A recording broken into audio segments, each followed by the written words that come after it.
What's up? What's up? What's up, everyone? I hope that you guys are having an amazing time. Thank you guys again for joining us today. As we're doing it, we're doing the 30 Men in 30 Days November Men's Health Challenge.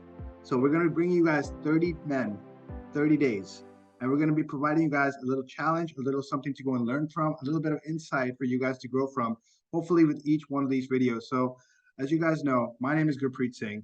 I'm the Director of Agriculture, Environment, as well as Nutrition for the Africa Healing Foundation. And I have over here, I would love for you to go and introduce yourself. My name is Ryan. I am from California. Work as a massage therapist. What else do you need? And then what you tell us like a little bit more about you. Like how'd you come over here? Like what do you think about men's health in particular? And tell us like a little bit of like one personal note about yourself. A personal note about myself. I use my personal trauma as a platform for healing and to help other people heal as well in different ways. Sometimes it's anecdotal, sometimes it's just observation, sometimes it's holding space. So I also study psychology. I don't have any degrees to that respect, but I've learned a lot, and I also don't believe that education needs to be formal to be valid. A lot of informal education as well can be even more effective than formal education in a lot of ways. So just depends on what you want and what you put into it.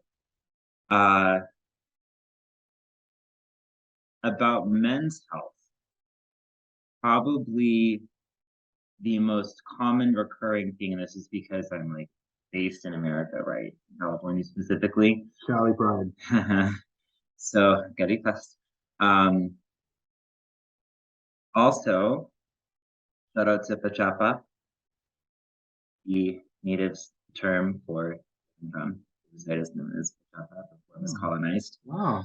So just to pay respects to the Kuya people, where I come from. Something that I want men globally to understand is you need to learn how to be vulnerable. You need to learn how to check your strength and be vulnerable. And vulnerability is not a weakness. Wow, that's beautifully put. And I want you guys to go and put that onto there. As you guys know, we like to go and get you guys to interact with us. So think about at a point in your life where you guys have felt vulnerable at your time, where you guys have felt like, hey, like I can't be vulnerable because I have to go and be this person, because I have to go and be the person that has to be the provider, maybe be the man that everybody wants me to be. So think about that point, and I want you to go and think about a point which you were able to be vulnerable. Maybe if it was just like at like a bar with like your friends, sometimes like a lot of times when it comes down to men's health in general, we were talking about this the other day with my one of my other friends is that a lot of times like especially men like relate based off of sports. So they like to go to sports bars when they go out with each other. And generally they have a couple of drinks. And that's when they talk about the wives, the finances, the business, or what's really going on, their emotions. And it's a lot of times it's fueled because there's a lot of people together that are getting to the same kind of level of vulnerability. Now, obviously, when it comes down to your vulnerability, I want to go and have like the viewers understand like what is it that made you so vulnerable? In terms of like being able like have you always been this vulnerable? Did you struggle with it up front? And what was like one thing or a couple of things that got you through to being as vulnerable as you are now? Because I mean, guys, like this guy, he's literally one of the coolest guys I've ever met. I mean, I remember like being in a parking lot and I needed to have my car jumped, and he was there. He was super vulnerable about it. He's like, "Let me please help you," and he was just so kind. So tell us about how you got to be at that level. Although not joking. Sometimes, like when it comes down to pain, guys, sometimes it's just laughter is just pain turned inside out, right? So this is basically what happened, right? I grew up in a family that emphasized heavily patriarchal values and misogynistic values. Mm-hmm. I was also gay. I came out as gay at 5 years old. And you were gay, or like you are gay now? Both. Good on you, man. Good on you. Well, sometimes people change, so I have to clarify that was. Yeah, actually, that did change, but they said that I was too young to know what gay is, even though I was only in kindergarten and I pretty much knew it wasn't anything I felt ashamed of. Yeah, yeah. And they're like, no, you can't know. This is too young for you. You have to go through puberty. You have to experience the hormonal changes of being an adolescent. And I'm like, I'll give you the benefit of the doubt, but I'm pretty sure no.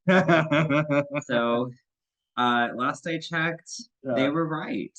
I am now instead bisexual with a heavy influence on preference for men. But what is growth?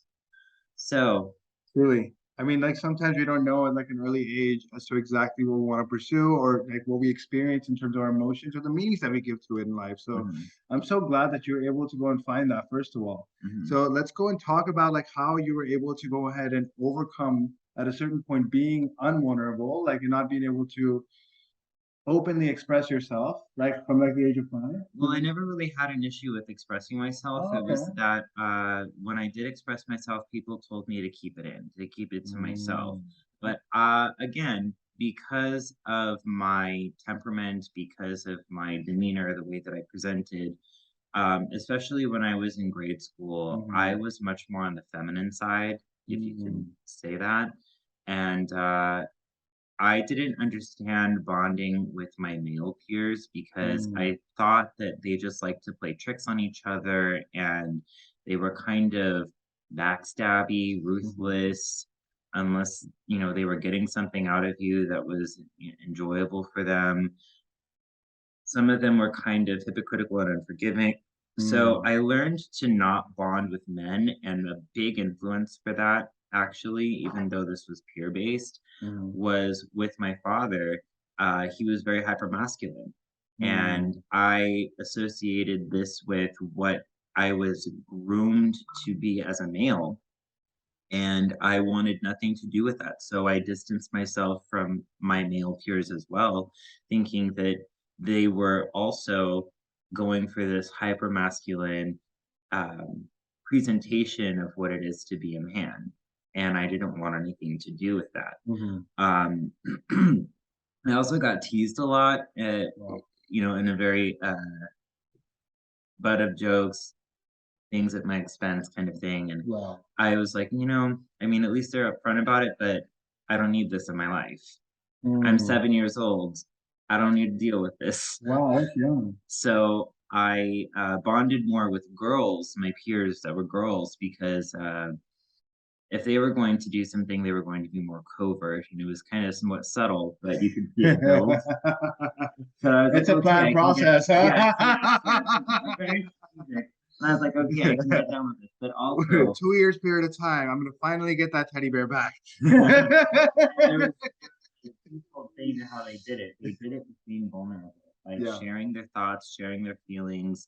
It was if they were genuinely invested in your feelings, that you knew, okay, cool. And if they were just like listening to you, you were doing all the talking, and they're like being compassionate. Really, they're just like getting information out of you so that they can use it later. But it's the same thing, right? It's the same principle. We're bonding. So keep your friends close, keep your enemies. Oh man. So let me go and ask you a question that you probably didn't go and expect me to go and ask you, is that what would you say has been the biggest traumatic event of your life? My Like, father. okay, so like what makes it so traumatic? Like if you could describe like the specific psychological aspects of it that made it traumatic for you, and like the number one way that you're able to go and overcome this trauma. And like I'm sure like a lot of guys on here, especially because sometimes like us as like especially like male figures to women, we start treating them like princesses. Especially when they're like little girls, like especially if they're like our little like daughters, we treat them like princesses. But the guys, it's like, toughen up, kind of situation. I know that that's how it was with my dad. Like a lot of times, it wasn't like I was treated like a princess kind of situation, like a girl would be, right? So like if you were to go and like talk about that kind of demographic when it comes down to your father being very hyper masculine, and I believe you said also authoritative, right? So that guys, first of all, that can be traumatic. He Well, attested yeah. like that. And then how was it traumatic to you specifically? Well, because my background from my family, on my dad's side, the family comes from Guyman, Oklahoma, raised Mhm. on a farm. On my mom's side, we come from Little Rock, Arkansas, which is more southern farmland. Yeah. So it's like southern or Midwestern mix, um, kind of Dust Bowl region, at least for my grandmother on my dad's side. Mhm. And while she was the most loving of my grandparents and the most healing and present, and I gravitated towards her, we lost her back in 2014. And that was really difficult for me. But she's persisted in spirit as a kind of angelic guiding force for me. She's actually come down into the room. I felt her appear, which was kind of trippy, but also really nice. And anyway, Mhm. um, that side of my family has a lot of misogynistic patriarchal values. We're also Bible Belt Baptist. We are military and we are police and educators. Yeah, wow. It's so intense on that side, actually, this dichotomy of patriarchy that our my grandmother's youngest brother is the was the head of the family. Everybody Wow. listened to what he said, even though he was not the oldest living relative. Mhm. And he demanded that everybody either go into the military, ideally the Air Force, because that's what he did, or go into teaching, Yeah. also because that's what he did. So if anybody deviated from those two expectations, Mhm. then they were no longer recognized as family and they were disowned. Oh wow, that's like happened to like a few of like my family members as well when they have differences in terms of what their cultural and religious beliefs are comparatively to what the person wants to believe. So if you were to go and give us like all of our viewers like one way to go and overcome trauma, like whether it's like emotional trauma, physical trauma, what is like the one recommendation that you have for our audience right now is like, hey, if you want to go and like overcome trauma, try this out, do this. So I can't say do this or do that or try this. What I can say is there are more than one solution to a problem, no matter what the problem is. And Mm, I don't believe that while I'm taught from Western perspective, I'm challenging what I was taught because I don't believe in all of it. mm, The first thing that I learned from my family, from my own experiences with them, is adults' authority cannot always be trusted, mm. and they are not right just because they have power. So that's something that I had to learn. Is this that they're teaching me helping me or getting in my way? And that's where Okay. I learned to think for myself. So And would you say that essentially like being able to go and think for yourself and make decisions that fulfill you would be the number one way to like focus on starting to heal from trauma? Is that no, okay?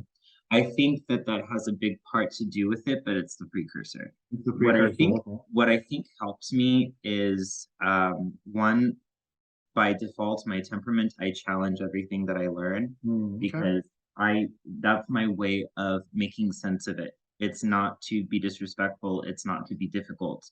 It's not that I don't trust or believe someone.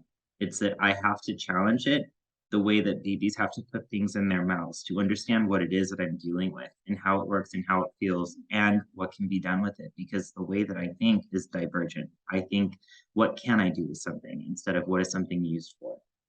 And that's how I approach everything. But what helped me with trauma is I learned from my female peers Mhm. how to be vulnerable and bonding. That taught me to express myself.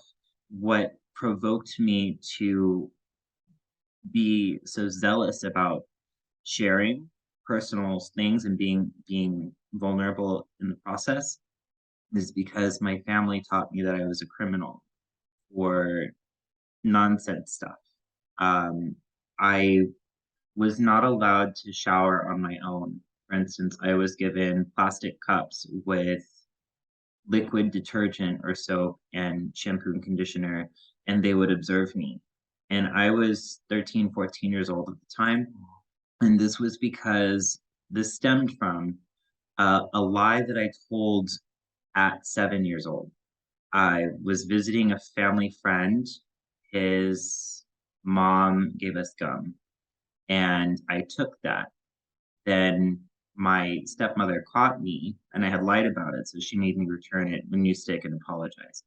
Ever since then, anytime I said something, they would challenge me for a yes or no answer. If it was wrong, then I would be punished. I would have to choose my own punishment. And this evolved into 7 years of you're a liar, you're a criminal, you're a thief. And this message was ingrained with me. So I would always talk and be open to be like, can I get some help from other people? Actually, it was a lot of it was like, can people volunteer help because I don't know how to advocate for myself? And that in my mindset at that time. Um, Going through those experiences, I learned that through vulnerability, sharing with the right people, that was how I was able to heal from trauma or to begin that healing process. Wow. That's beautiful, Ryan. And I mean, there's just so much that he put into there right now, guys. I want you guys to take this in truly. And, thank you so much, Ryan, again, for like being here with us. And the number one thing I want you guys to take, and this is what I got from it, and correct me if I'm wrong, is that it's about reaching out. It's about being able to go and allow yourself to explore what makes you fulfilled and be vulnerable along the process. And guys, that's a huge thing is that like a lot of us guys, we don't have the like we're not taught to be vulnerable. We're not taught to like, sometimes cry, we're not to like not cry sometimes when we fall down. We're taught to like, not shed tears if somebody gets hurt, right? We're taught to be men in that kind of sense. And, I don't necessarily think that that's something that is definitely that empowers us, that doesn't make us grow. It just has us like hold this stuff deep down inside. So, as you guys know, we're coming on for these 30 days. Please join us tomorrow as well for this 30 days, 30 men's health that we're doing for you guys just for this month of November. And also, guys, you know that we're accessible. If any of you guys are going through and having any thoughts that are making you feel like you're not being heard, that's making you feel like you can't be vulnerable in an environment, like sometimes it's hard. When your family tells you, just like, Ryan's family did, it's like, no, this is something that you shouldn't talk to us about right now. Maybe you should wait till later. Like, it's not healthy, guys. We want you guys to be open with us. That's why we have that WhatsApp group. You can comment on our YouTube videos. You can get us on Facebook. You can get us on Instagram. You can reach out to us, guys. And we have mental health counselors that are waiting anytime that you guys want any kind of help. We're there to go and serve you guys in terms of service. We're there to go ahead and like be there for you guys. You have a very interesting ringtone, by the way, Ryan. See, he's just getting already blown up. Somebody's trying to get vulnerable with him right now. But once again, guys, my name is Gurpreet Singh, and this is Ryan. and we're just tagging out because together we are limitless.